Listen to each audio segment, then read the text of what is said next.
Rwy'n testyn o'r Efengyl yn ôl Lyc pennod 24 ac adnodau 25 a 26. Felly Lyc 24, adnodau 25 a 26. Ac y fe a ddywedodd wrthynt, o yn fydion, a hwyr frydig o galon i gredu'r holl bethau a ddywedodd y proffwydi.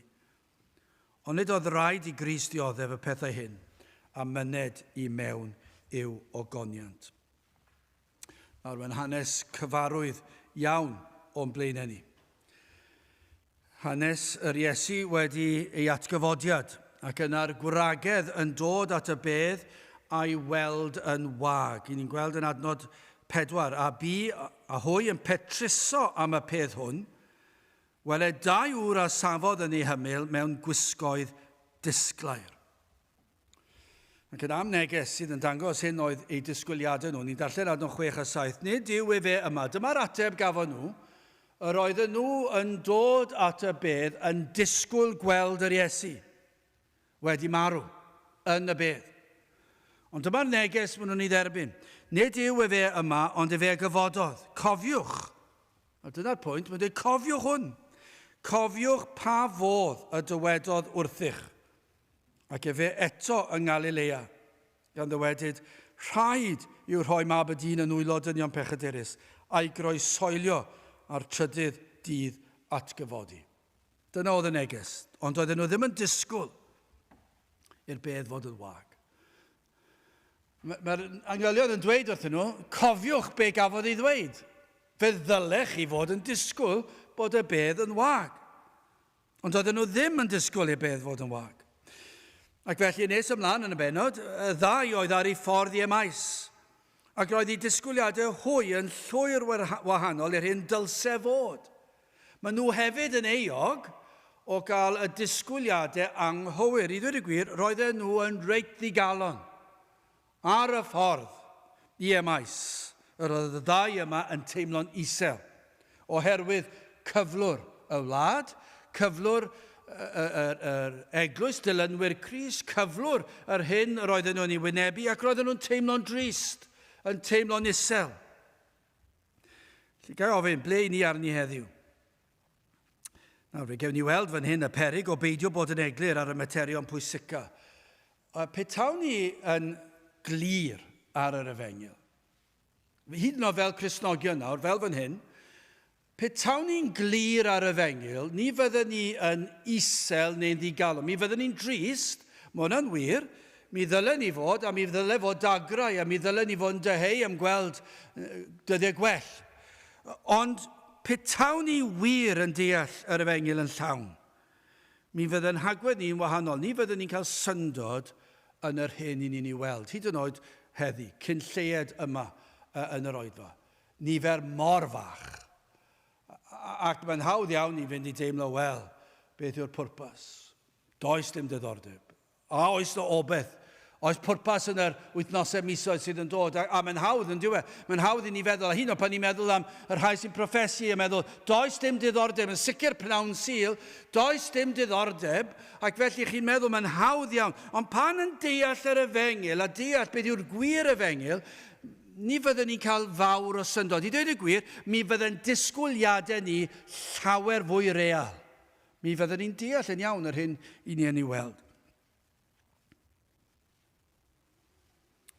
Felly mae yna beryg yn does. Ac felly mae yna rhyw her fan hyn i ni i ofyn i'r arglwydd. Gad i ni ddeall ystyr yr Efengyl yn llawn. Wel, yn gyntaf, hoffwn i edrych ar Dallineb Pechod. Ond yn ail neges y proffwydi ac yna'n olaf beth yw ein hymateb ni yma heddi. Wel, yn gyntaf Dallineb Pechod, adnod 25 a 26, ac y fe ddywedodd wrthynt, o yn fydion, a hwyr frydig o galon i gredu'r holl bethau a ddywedodd y proffwydi. Dyma beth mae'r Iesu'n dweud. Mae'r Iesu'n edrych ar y 2 yma ac mae'n dweud, o yn fydion. Ac yna mae'n dweud pam? Hwyr frydig o galon, i chi yn hir iawn o galon. I gredu beth? I gredu popeth mae'r proffwydi wedi ddysgu. I chi mor araf.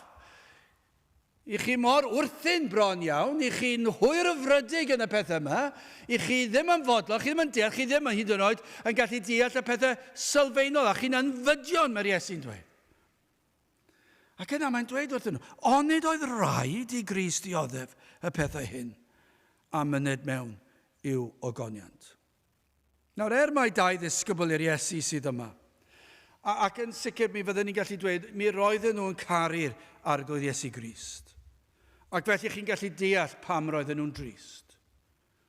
Mae'n newydd dyddiau, ni'n sôn am oriau nawr, yn gwybod fod I cyfaill nhw.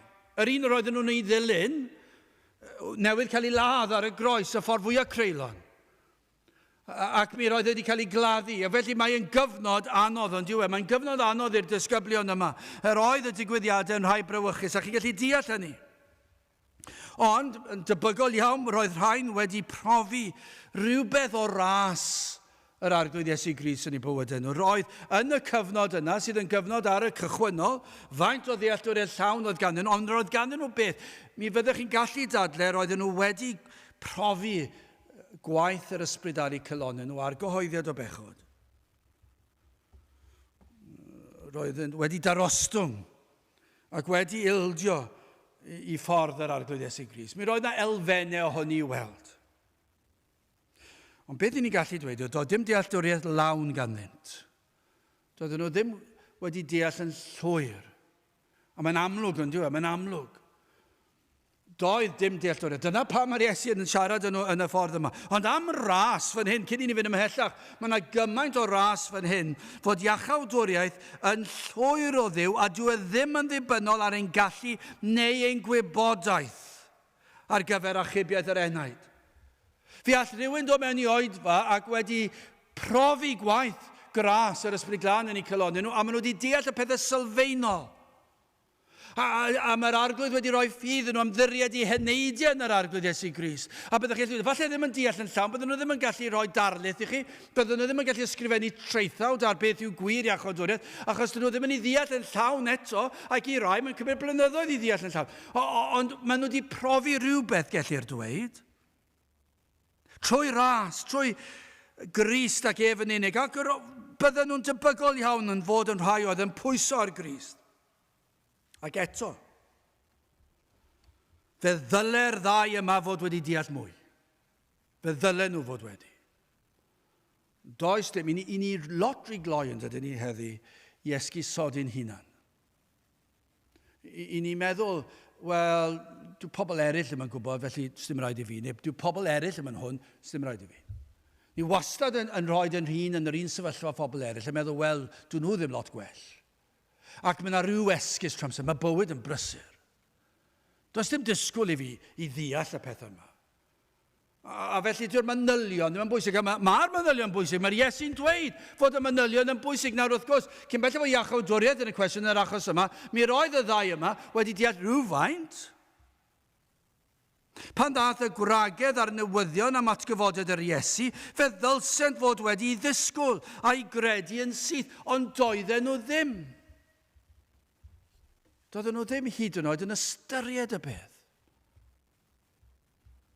Mae mor drist a niweidiol yw diffyg dealltwriaeth o'r Efengyl. Yn sicr yn ein gwlad ni, byddwn ni'n gallu dweud hyn. Mae'r diffyg dealltwriaeth o'r Efengyl lawn a'r difaterwch yn y materia yma wedi achosi be ni'n gweld heddi. I chi'n gwrando unrhyw oedfa. Unrhyw oedfa sydd yn cael ei osod ar y cyfryngau dydde hyn ac I chi'n meddwl, wel, beth sydd wedi digwydd? Does dim ofn o ddiw dim mwy.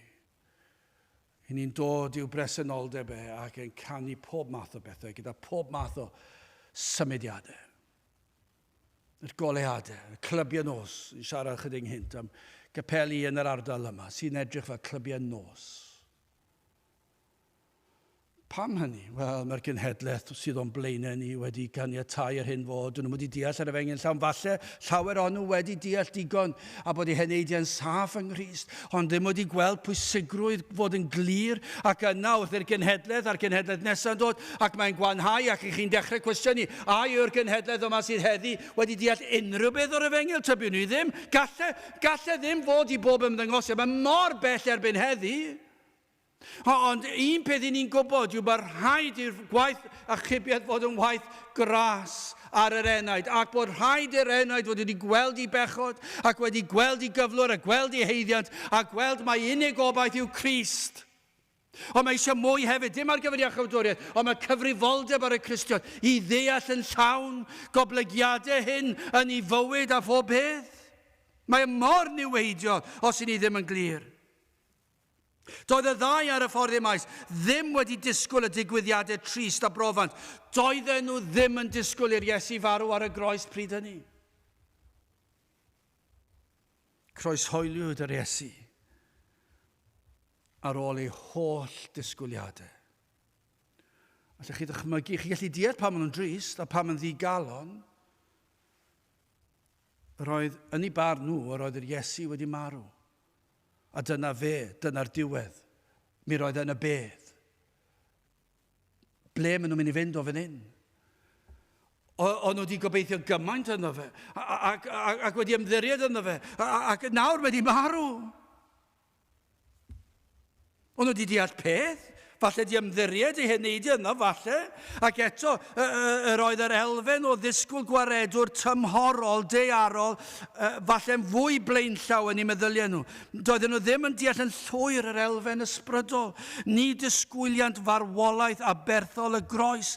Doedden nhw ddim yn meddwl mai dyma oedd y diwedd, bod Iesu Grist yn mynd i farw ar y groes. Oedd y mor ddigalon, ond nhw wedi siomi. Nawr ar yr olwg gyntaf, mae'n edrych yr anghrediniaeth yma, yr anwybodaeth yma, i fod yn syfrdanol, ond mae yn syfrdanol. Mae'n anodd i ddeall, ond ar ôl yr holl gyfleoedd y cawsant. Yr oedd gan y ddau yma, heb sôn am y disgyblion eraill, ond oedd gan y ddau yma, oedd ganddyn nhw'r Hen Testament. Roedd ganddyn nhw'r proffwydi. Roedden nhw wedi clywed am yr holl ddarluniau o Iesu Grist, am y Meseia, yr holl gyfeiriadau a'r darluniau yn yr Hen Testament sydd drwy'r amser yn pwyntio at Iesu Grist, ond nhw wedi cael hwnna i gyd. Yr holl aberthau yn yr Hen Testament, ac sawl aberth fiodd yn yr Hen Testament, trwy gydol yr Hen Testament, yr oedd anifeiliaid yn cael ei lladd, y gwaed yn llifo'r yr allor, ac yr oedd y cyfan yn pwyntio at Grist. Ond mwy hyd yn oed, mwy yna, fe gawson nhw'r arglwydd Iesu Grist ei hun yn ei plith nhw. Roedden nhw'n ffrind i'r Iesu. Roedden nhw wedi siarad gyda'r Iesu. A thrwy fywyd yr Iesu ar y ddaear, a thrwy weld ei fywyd a gwrando ar ei eiriau fe, ac ar ei athrawiaeth ac ar ei weithredoedd ac ar ei wirthiau fe, eglurodd Iesu Grist y cyfan oedd y proffwydi'n dweud. Felly roedden nhw wedi cael y proffwydi a'r holl aberthau fiodd, a'r holl ddarluniau yn yr Hen Testament am yr Iesu. A nawr gafon nhw'r Iesu yn trigo yn ei plith nhw. Ac felly roedd e'n byw y proffwydoliaethau yma i gyd o'i blaen nhw. Dywed Hendrickson ar y ddau yma, doedd dim esgus am hyn. Nawr, tybiwn ni, petawn ni'n gwrando ar hyd yn oed pregethwyr efengyled diwygiedig bron iawn heddi, mi fyddech chi bron iawn yn meddwl, mi fydden yn dweud, roedd na ddigon o esgus am hyn. Sdim eisiau fod yn rhy eithafol fan hyn. Ond dim dyna be mae Hendrickson, un o'r goreion, yn dweud. Mae Hendrickson yn dweud am y ddau yma, dydyn ni ddim eisiau bod yn feirniadol, a fydden ni eisiau fod ddim lot gwell. Yn weddol sicr fydden ni ddim lot gwell. Ond peidiad neb a rhoi esgus i ni, bod ni'n iawn. Doedd dim esgus i'r ddau yma, wedi'r holl gyfleoedd. Yr oedd yr elfen o ddioddef a marwolaeth mor bell o'i disgwyliadau nhw. Doedden nhw ddim yn ei ddisgwyl e. Dehongliant cyfeiriadau yr Hen Testament at ogoniant a buddigoliaeth y Meseia yn nhermau deiarol yn unig. Oedd y ddau yma meddwl bod yr holl broffwydi oedd yn dechrau sôn am fawredd y Meseia a buddigoliaeth y Meseia ac ogoniant y Meseia. Roedden nhw'n meddwl am frenin gyda coron ar ei bren tybiwn ni a clogyn anferth yn llusgo lawr o'r ben ceffil i'r llawr, a milwyr yn ei ddilyn a maen nhw'n mynd o nerth i nerth, ac yn gwneud daioni tybiwn ni. Dwi'n weddol sicr o yma, byddai'r ddau yma wedi meddwl y byddai'r Iesu fel y Meseia yn arweinydd cryf mawr, ond byddai fe'n gwneud lles i bobl, byddai fe'n dangos cariad i bobl, ond mae rhyw fath o deyrnasiad deiarol oedd e. Dyna fall siwr o fod fel o'n nhw'n meddwl. Roedden nhw eisiau helpu pobl. Roedden nhw eisiau dod â daioni, falle eisiau gweld yr Iesu wneud gwirthiau iachau. Roedden nhw eisiau'r pethau da, ond roedden meddylfryd nhw dal ar bethau deiarol, tymhorol. Llwybr oedd yn mynd i fynd ar Iesu a'i bobl o nerth i nerth, a byddai Israel yn gryf. Roedd yna ddisgwyliadau mawr, da, ond yn anffodus, yn anghywir. Yr oedd gormod o'r disgwyliadau deiarol, ac o'n nhw'n drist. Sut gall hwn fynd o genedl i genedl, ac arwain byddin, a mae wedi marw, ac mae yn y bedd. Byddant wedi bod yn euog hefyd o ddehongli cyfeiriadau yn yr Hen Testament at ddioddef y Meseia fel disgrifiad nid bod y Meseia yn mynd i ddioddef, ond bod Israel yn mynd i ddioddef. Fel na bydden nhw wedi dihongli fe. Ac felly nhw wedi camddeall y cyfan. Pan oedd y proffwydi yn sôn am ddioddef y Meseia, roedd e'n mynd i farw ar y groes, ond nhw'n mynd i deall. Nhw'n meddwl falle, na, dyw'r Meseia ddim yn mynd i ddioddef. Falle i bobl sy'n mynd i ddioddef. A pan yn sôn am ei ogoniant, roedd e'n mynd i fod fel milwr mawr cryf. Felly does ddim syndod i'r Iesu ddweud o yn fydion. A hwyr frydig o galon i gredu'r holl bethau a ddywedodd y proffwydi. Ond nid oedd rhaid i Grist ddioddef y pethau hyn a myned mewn i'w ogoniant. Roedd rhaid i'r Iesu ddioddef. Roedd rhaid iddo farw ar y groes. O, yn fydion i chi'n hwyr frydig eich calon i gredu beth mae'r holl bethau gafodd ei ddweud gan y proffwydi. Maen nhw wedi ddweud yn blwmp ac yn blaen. Chi wedi cael fi yn eich plith chi ac i fi wedi dysgu'r pethau yma i chi'n ffyliau chi ddim yn deall. Dyna yw nerth pechod. Mae pechod mor bwerus, ond yw e? Mae e'n dallu enaid. Peidiwch byth chwarae lawr pechod. Mae pechod mor gryf. Ac mae'n achosi'r fath Dallineb. Hyd yn oed yn gallu peri'r Cristion fethu gweld yn eglur. Ond nid yw yn wir, hyd yn oed pan ni'n sôn am Gristnogion, mae'r pechod wedi ddelio gydag unwaith am byth, ond i ni dal yn byw ar y ddaear yma yn y cnawd, ac i ni dal yn dioddef o effeithiadau pechod yn cwmpas, ddim yn teyrnasu yn ein bywyd ni, ond os ni'n caniatáu iddo fe, bydd e'n parhau i ddallu. Mae pechod mor erchyll. Na pa mae'r rhaid mor bwysig. Nad yw pechod yn dod mewn i'r eglwys, i'r pwlpid, i'r cyfieithiad, i'r llyfr Emynau, i'r ffordd ni'n addoli popeth. Mae mor bwysig. Na pam ni'n mynd ymlaen amdano fe. Achos mae'r rhaid fod yn glir am y peth yma. A glir am yr hyn dwedodd yr Iesu. Mae pechod yn gallu striwio hyd yn oed bywyd y Cristion. Fe all Cristion colli blynyddoedd o dystiolaeth drwy wrthgiliad. A ddim meddwl dim byd am y peth. Achos bod e ddim yn glir. A sy'n angen e fod yn glir. Achos neb arall yn glir am y peth yma. Dyna yw gafael pechod. Mae'n erchyll. Ond os yw hyn yn wir o'r saint, does dim syndod. Does dim syndod bod y byd ddim yn gweld dim. Dyn nhw'n gweld dim. Dyn nhw ddim yn deall dim. Dyw'r byd ddim yn gallu deall beth i ni wneud mewn oedfa'r bnawn Sul. Heb sôn am gofod o bore anos. Dyw'r byd ddim yn gallu deall pam byddwch chi'n trafferthu mynd i gwrgweddi hefyd a cwr pobl ifanc a popeth arall sy'n mynd mlaen. Dyn nhw ddim yn ei ddeall e. Dyn nhw ddim yn deall pam ni'n amddifadu'n hunan o bleserau'r chwant. a'r ddiod feddwl.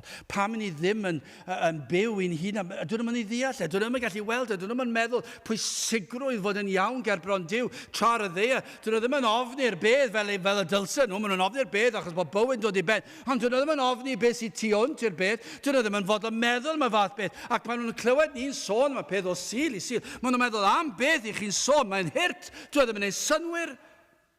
A dyn nhw ddim yn ei ddeall e. Yn sicr, pan ych chi'n edrych ar eglwysi o gwmpas, fydden nhw ddim yn gweld, fydden nhw ddim yn deall, rhaid oedd iddo fod yn ffordd o ddioddef i'r arglwydd Iesu Grist. Fod y groes a'r holl ddioddef erchyll roedd rhaid iddo fod. Dyna pa mor ddifrifol yw pechod. Doedd dim ffordd arall. Dyma ffordd y cynllunio'r byd. Ie, ni'n gwybod na. Dyma pam, achos o Duw yn dweud, mae problem pechod mor bwerus. Dyma'r unig ffordd oedd bodloni gofynion y tad. Roedd rhaid i Iesu Grist ddioddef. Cyn dychwelyd i'r nef, yr oedd yn mynd i ddod lawr. Pam yr oedd yr Iesu'n dod lawr? A oedd yr Iesu'n dod lawr i'r ddeiar yma i fod yn esiampl i ni. Ond dyna beth mae mwyafrif o capeli'n meddwl heddi. Mae esiampl i'r Iesu arglwydd Iesu Grist. Os felly dyna'r neges fwyaf digal o'n oll. Am efengyl sy'n llawn ffolineb i ddweud fod Iesu Grist wedi dod i'r ddeiar yma mwyn roi esiampl i ni sut i fod yn garedig i pobl eraill. Fel bwydo'r 5,000 y wyrth oedd, nid bwydo'r 5,000 gyda chydig o fara a chydig o bysgod, ond y wyrth oedd dysgu pobl i rannu. Mae dyna yw y neges y Beibl. Ond nid dyna sy'n cael ei bregethu. Siwr o fod yn mwyafrif llethol o capeli ar hyd o y byd heddi. Mae rhyw fath o esiampl oedd e. Os felly, dyna'r neges fwyaf digal, ond dwi erioed wedi glywed, achos sut gall unrhyw un ohono ni efelychu'r Iesu. Ni ddim yn gallu dod yn agos i fod fel yr Iesu. Ac yr oedd yr Iesu'n dweud, fedrwch chi ddim dod yn agos i bod fel fi. Dath Iesu Grist i'r byd yma i beth? I ddioddef. I gael ei gosbi. Dyna pham. Dim reswm arall. O, mae'r byd yn edrych ar y fengil felly fel peth ffôl, fel peth creulon. Mae'n allai ddweud hyn wrthych chi, dyn nhw wedi deall dim byd o'r efengil. Os maen nhw'n mentro dweud mai ffolineb yw hwn, dyn nhw ddim wedi deall dim, ond wedi dweud hynny chi'n deall pam, maen nhw'n ddall. Maen nhw'n ddall. Dyn nhw ddim wedi weld e, dyn nhw wedi deall e. I ddweud y gwir, maen nhw'n debyg i'r Iddewon, maen nhw'n debyg i'r ddau yma, bod rhain wedi deall mwy na beth ni'n tybio i lawer heddi. Hoffant grefydd mwy dearol. Ond nid dyna sydd wrth raidd y beth trwy'r amser. Y crefydd dearol, cnawdol, i ni'n chwarae rhan blaenllaw ynddo fe, efelychu'r Iesu, edrychwch pa mor dda dwi'n helpu'r tlawd, dwi'n garedig i bobl, dwi'n helpu fy nghymydog, dwi'n rhoi i elusen, a mae'r holl beth yn mor dda, mae'r eglwys yn goffod ymestyn allan a helpu'n gymdeithasol. Ond nid dyna yw'r neges y mae'r mwyafrif o capeli'n rhoi, ryw neges dearol, cnawdol. Chi'n siarad gyda nhw am enaid ac am dragwyddoldeb, dyn nhw'n cytuno â chi. Maen nhw'n gobeithio, o mae Duw, os oes na rhywbeth i ddod ymhen amser, fi pawb yn mynd yn efoedd falle dim y rhai ni ddim yn hoffi, y rhai sy'n lladd pobl, a dim ateb gyda nhw amdanyn nhw, so mae le maen nhw'n mynd i fynd, ond mae'r mwyafrif eraill, mae Duw yn mynd i fod yn neis ac yn garedig, Duw, cario Duw. Ond nid dyna'r efengil sy'n cael ei ffregethu, dyn nhw ddim wedi deall. Yr oedd yr efengil rhaid oedd yr Iesu ddioddef ar y groes. Wel, gyda chi'n symud ymlaen. Beth oedd neges y proffwydi? Ac y fe ddywedodd, adnod 25, ac y fe ddywedodd wrthynt, o yn fydion a hwyr frydig o galon i gredu'r holl bethau, a ddywedodd y proffwydi. Ond nid oedd rhaid i Grist ddioddef y pethau hyn, a myned mewn i wogoniad, rhaid oedd yr Iesu ddioddef. Mwyn mynd nôl i'r nefoedd, roedd rhaid iddo fe gyflawni ei bwrpas. Yr hyn oedd y cynllun cyn i'r byd cael ei greu. A be mae'n pwysleisio yw hyn. Dyna oedd neges y proffwydi o'r cychwyn. Rhaid i'r Iesu ddioddef. Llwybr anodd oedd i'r Iesu rodio. Llwybr unig a fyddai Meseia ni wynebu. Llwybr caled oedd ei lwybr i ogoniant. I ni'n gwybod hyn o'r cychwyn. Fe ddyle'r ddau yma fod wedi deall. Fe ddyle'r gwragedd fod wedi deall. Dyle neb fod wedi cael sioc am y groes. A dyle neb wedi cael sioc am y bedd yn wag. Achos oedd wedi dweud bod y mynd ond oedd y cyfan yn sioc iddyn nhw. Genesis 3:15. Gylyniaeth hefyd a sodaf rhwng o ti a'r wraig, a rhwng dy had di a'i had hithau, fe a sigad y ben di, a hithau a ysigi ei sawdlef. Am eiriau ar ddechrau'r byd. Wrth i'r Iesu, dyma beth yw'r darlun, y darlun yw'r groes. A beth yw'r darlun, be mae'r adnod yn golygu yw hyn, wrth i'r Iesu wasgu ar ben y sarf. Ar y groes, mae e'n concro Satan. Mae'n ennill y fuddugoliaeth. Dyma yw'r fuddugoliaeth. Mae'n gwasgu ar ben y sarf. Mae'n dod â chynlluniau'r diafol i ben. Mae'r diafol yn meddwl yn ei ffolinau, bydde fe'n gallu ennill, ond tybion ni bod e'n meddwl sut allai guro'r Iesu. Mae'n llawn cynlluniau i ddinistio'r Efengyl. Ond yno ar y groes, fel y dywedwyd yn Genesis, fe nath yr Iesu wasgu pen y sarf a'i goncro fe. Ond be mae'n golygu hefyd yw, a thithau a sigi ei sawdlef. Hynny yw, byddai sawdlef yn cael ei frifo wrth iddo fe wasgu droed. Chi'n gallu meddwl am y darlun? Dwi'n aml, pan dwi'n mynd ar cwn am wac ar y mynydd. Dwedodd rhywun wrthai, llynedd fi'n credu, pam ydych chi'n gwisgo Wellingtons yn yr haf? Wel, dwi'n gwisgo nhw achos ni'n cerdded trwy. Mae'r afon a pob math o bethau, mae'r dŵr, mae'r gwair yn lib yn y bore, dyna pam. A felly dwi ddim eisiau sgidiau glib. Ond beth ydoedd hyn? Ni'n meddwl achos bod yna nadroedd yn y ceia ar y funud. Enwedig yn y gwair hir. Mae yna lawer o'n nhw gwmpas yr cwrs golff a tu fas lle mae'r defed. A ers ni, o'n i'n mynd sylweddoli bod nhw dros y lle i gyd, nawr dwi'n chydig fwy nerfus, yn enwedig nawr, dyw'r ffarmwr ddim wedi rhoi defed yn y ceia, ac mae'r gwair yn dod lan dros fy mhengliniau fi. A bob bore dwi'n dychmygu neidr yn dod. A pe tawn ni'n sefyll ar ben neidr, dwi ddim yn gwybod pa mor bwerus yw'r brathiad, a fi ddim yn trwy fy sgidiau fi. Achos os fysyn ni'n gwasgu ar ben sarf, ar ben neidr, mae yna berig fydd yn dod lan ac yna'n brathu, felly mae pob math o feddyliau mynd trwy fy meddwl i tra mynd ar cwn am wac yn y bore. Ond i chi gallu deall y darlun, os ych chi'n gweld sarf a bydych chi reit ar bwys, a bydych chi'n gwasgu ar ei bennau ac i ni wasgu fel awr, neu'n siŵr bod chi ddim yn cael eich brifo. Ond dyma'r peryg, mae'r neidr dal yn gallu brathu'r droed, y sawdl, a dyna'r darlun fan hyn, wrth i'r Iesu, i concro Satan tra'r y groes. Fe nath y sawdl cael ei frifo, yr oedd na ddioddef ar y groes. Yn y broses o talu'r pris am fy iachawdwriaeth i fi fynd i'r nefoedd ac i blant yr arglwydd fynd i'r nefoedd, roedd rhaid i'r Iesu ddioddef.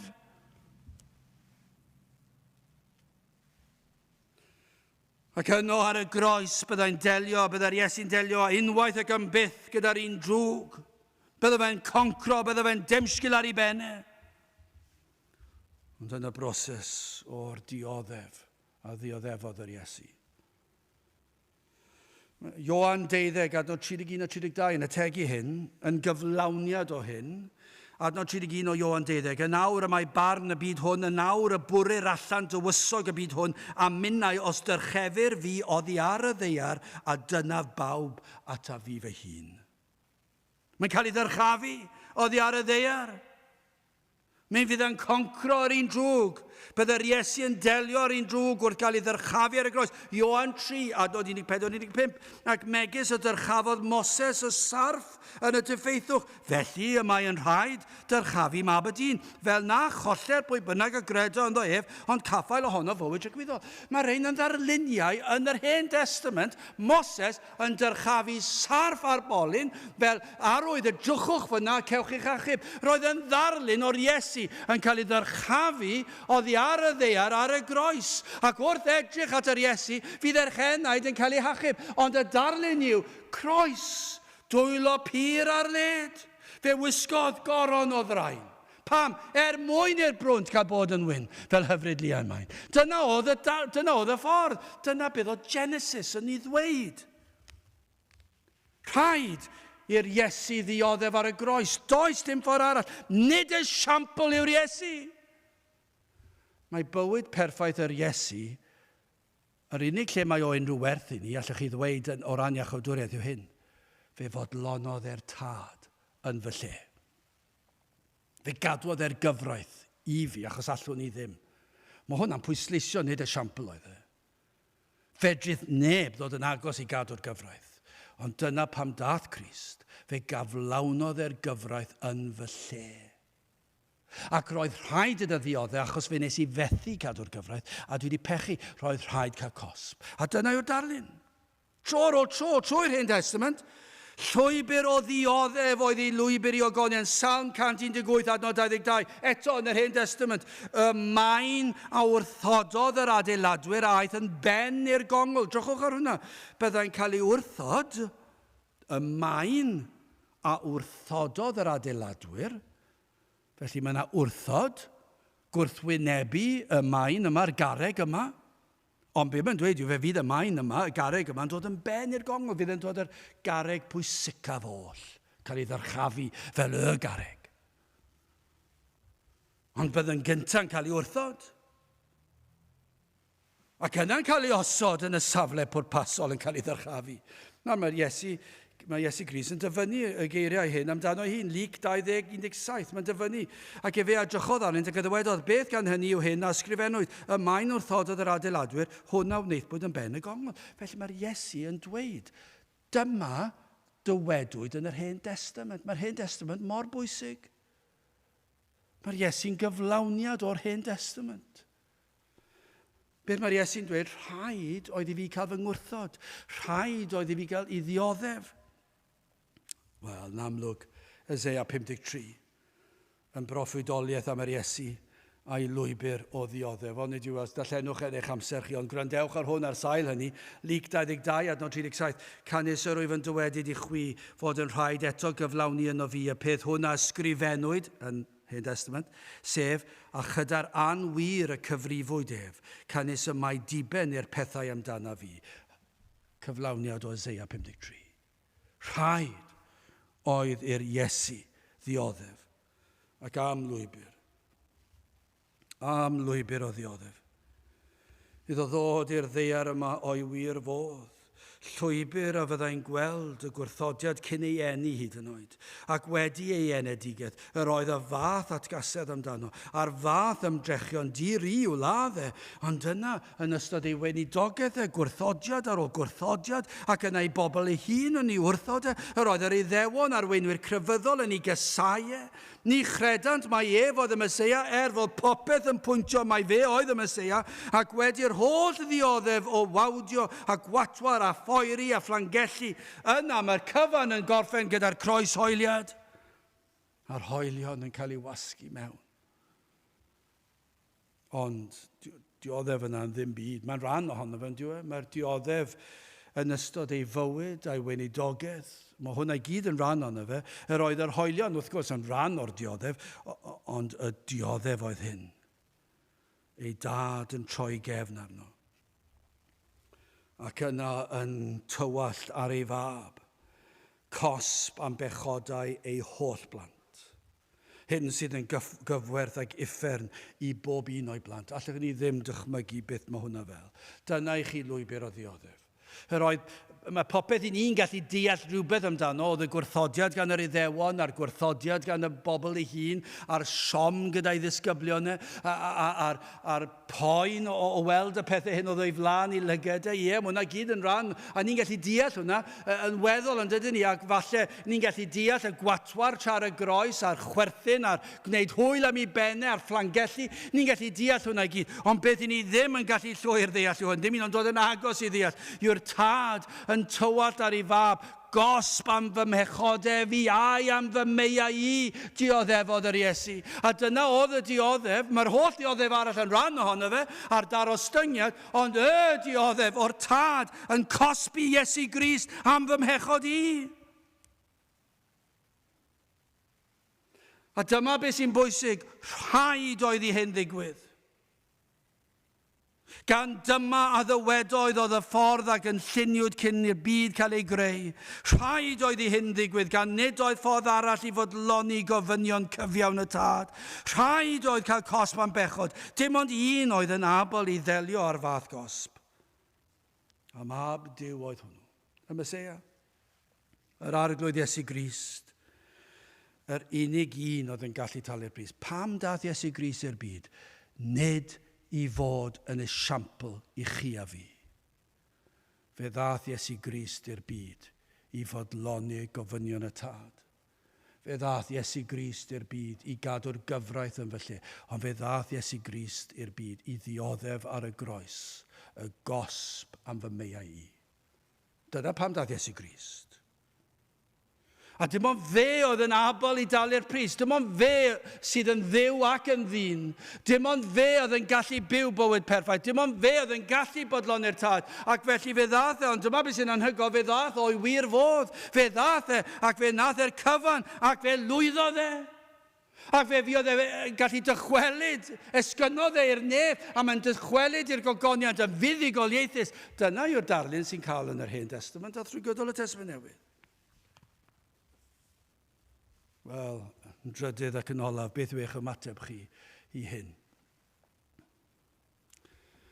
Wel, i'r sawl sy'n proffesu fod yn Gristnogion, sydd yn ymddiried yn yr arglwydd Iesu Grist am eich iachawdwriaeth. Gai ofyn, a ydyn ni wedi deall pwysigrwydd y groes? Sut waredwr ydych chi yn pwyso arno? Mae'r wrth gwrs sy'n ni'n credu gallwn fod yn blant i'r arglwydd, ac eto heb ddeall yn llawn, rhaid yw hwnna fod, achos dwi ddim ar sail fy neall i. Ond dyma beth sy'n bwysig i'r rhai sy'n proffesu nawr, yw trwy ras ein bod wedi gweld ein pechod, a derbyn y nerth i edifarhau, a derbyn yr hodd o ffydd i gredu ac ymddiried a phwyso ar Grist. A mae'r enaid yn saff yn Grist pan ni'n pwyso arno fe a fe yn unig. Ond mor bwysig ydyw ar gyfer pob rhan o'n cerddediad a thaith bywyd ein bod yn glir. Ac nad ydym yn eog o anwybodaeth a bod yn ffyliaid am y pethau pwysicaf. Dydyn ni ddim eisiau bod yn eog o hynny. Ond oes yna rai sydd dal heb ddod at Grist felly, hyd yma. A'r neges yw hyn, peidiwch a bod yn ffyliaid yn llawn ystyr y gair. Peidiwch a gwrthod ar hyn a ddywedodd y proffwydi. Allwn ni fynd ymlaen. Peidiwch a gwrthod ar hyn a ddywedodd yr Iesu. Peidiwch a gwrthod ar hyn a ddywedodd yr apostolion. Peidiwch a gwrthod y neges y pregethwyr dros y canrifoedd. Peidiwch a bod, fel dwedodd yr Iesu, hwyr frydig o galon i gredu'r holl bethau a ddywedodd y proffwydi. Sawl pregethwr ers cyfnod y Testament Newydd sydd wedi bod yng Nghymru, ni wedi cael mwy nag unrhyw wlad arall tybiwn ni. Pregethwyr ar ôl pregethwyr, a'r rhai yn pregethu yn nerth yr ysbryd glân, a'r efengyl wedi cael ei chyhoeddi'n eglur ac wedi cynhyrchu yr emynau yma sydd gennym i gannu clod i'r Iesu am ei fywyd a'i farwolaeth a'i atgyfodiad. A'r holl gyfleoedd ni wedi cael, a'r hyn i ni ddweud yw hyn, peidiwch a fod yn hir yn credu beth mae'r proffwydi wedi ddweud. Peidiwch gwrthod neges yr efengyl. Peidiwch edrych ar y groes fel ffolineb. Achos dwedodd yr Iesu onid oedd rhaid i Grist ddioddef y pethau hyn a myned mewn i'w ogoniant.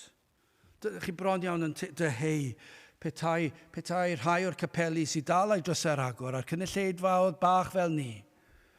Ond sa'n nhw'n cael yr efengyl. A chi'n dyheu iddyn nhw cael clywed rhaid oedd i Grist ddioddef yn eich lle. Dyma pam y dath e. Dyma gynlluniwyd.